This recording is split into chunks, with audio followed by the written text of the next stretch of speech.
This is Neil with Dorkaholics, where we believe there's a dork in everyone, and it's our job to bring that dork out into the world. Perfect. So nice to meet you, Neil. Yeah, nice to meet you too, Jeff. My first question is, when it comes to directing and writing for animation, what does one need to keep in mind that makes it different from directing and writing for live action? I think actually, sometimes you have to be conscious of environments and amount of characters and things that are prohibitively difficult to do technologically, because everything in an animated film has to be made on a computer or drawn, and being aware of how much work goes into the ideas you put in is important. But I think also there's kind of no difference. Ideally, if you're doing it right, you're thinking about the same things you would if you're doing a live action script, thinking about character, story, relatability, will the audience engage with this, and hopefully not censoring or filtering yourself to make it more animation friendly. Mm. And when it came to approaching a long-time beloved franchise such as the Teenage Mutant Ninja Turtles, how did you decide what to keep core essential and what to adapt or mold? Yeah, it was really we're initially like, well, we're gonna be reverent of the franchise because and specifically like the 80s TV show, early 90s live action movies, like that was our nostalgia touch point, Seth and I. So we're like, that's kind of what we're going to refer to. But there's a lot of things about that are inconsistent with each other and also don't really make any logical sense. Like if you touch ooze, you transform into whatever the most recent animal is that you touch. Like there's so many things that were so convoluted that we're like, we need to make this make sense because we don't want the audience to be bogged down in trying to understand what they're watching. So it was a lot of effort to just make things easier and more understandable for the audience. Mm. I mean, on a similar note, I believe Superfly is a original character for the film. Yes. Yeah. Could you explain kind of the necessity for Superfly and where the idea for his creation came from? We, like in earlier versions of the film, we had different villains. At many points, we had multiple villains because that felt like a tried and true, like a lot of '90s Batman movies. You had Two-Face and Riddler.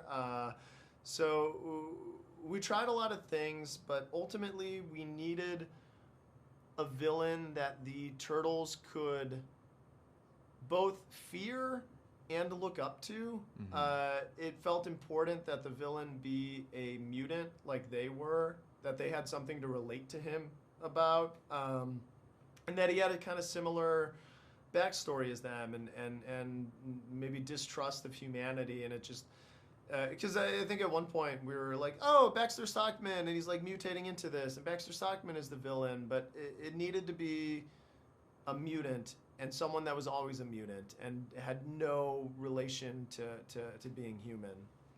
No, I definitely see the value in making that creative decision. Speaking of the creative decision, what was the process like working with your collaborators on the screenwriting process? It was amazing. It was a masterclass in screenwriting. I learned a lot from them. They're all so funny. Seth, Evan, Dan, Benji. They're all just really, really wonderful writers, and I was really fortunate to be a part of shaping the story with them. I think we all had similar taste and influences, so it made it easy to do things like, well, remember like when we all saw Jurassic Park as kids and the opening scene is like kind of scary? We could do that in this film. Like like Jurassic Park is kind of a monster movie. It's kind of cool if we make this like a monster movie. Like we were always able to relate to similar kind of cultural touchstones. No, that definitely shows, especially with the Jurassic Park example. Yeah. Any nods or acknowledgement you want to give to your collaborators of ideas that they really drove for the script? Yeah, I mean, like it really started with like Seth and Evan being like, teenagers. They have to feel like real teenagers, and it's not implicit in the script, but they said we want to cast actual teenagers in these roles, and that meant that the script had to sound and feel like authentic teenagers and real teenagers. And on this film, which is not always common for animation, it happens sometimes, we would just have the art department draw things because we were trying to figure out the visual world, and they would draw mutants and draw like this giant monster mutant. Like, it was an idea that we had in a story pitch where we're like, oh, and then what if like a bunch of animals mutate together into one like super mutant? That could be cool. And we had an artist draw it, and then we got the design of the Mega Mutant of Superfly, and we were like, that has to be in the movie now. Let's start writing to that and make sure that it's in there.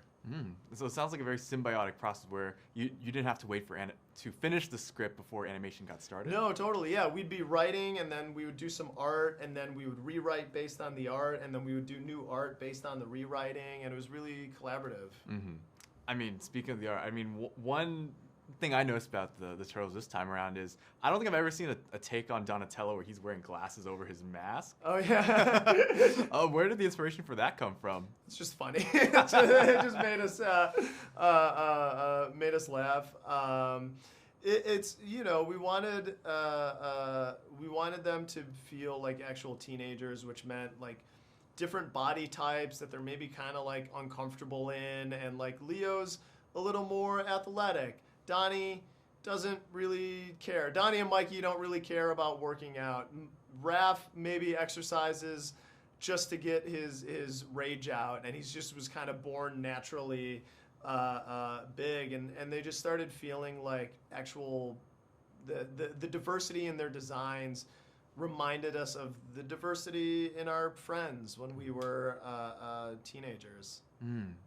And I know this film has been described as a coming-of-age story, and I'm in my late 20s now, so I feel like I'm right in the middle. I can relate to the Teenage Turtles, but I can also kind of really relate to Splinter and how he like is their father, and he's like always scolding them and wants better for them.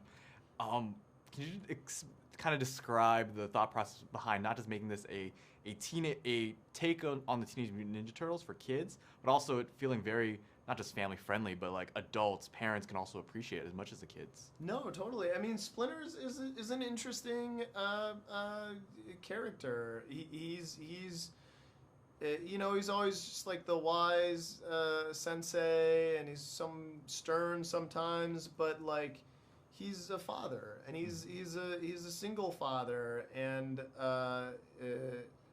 he found these 4 kids. Like, he didn't expect to be a dad, but he took them on, and he adopted them. Like, I've never known or met my biological father. I had a person come into my mother's life and adopt me when I was young, and it's like, I don't see that enough in animated films and movies, and it was just this, it was a chance to tell a story about a different kind of family, and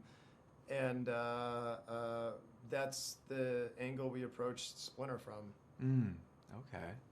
And kind of on that notion, like the ideas and themes of family within this film, I know it's an animated kids film of sorts, but I always like to dive really deep in. Like, what kind of themes would you want to be conveyed through this film?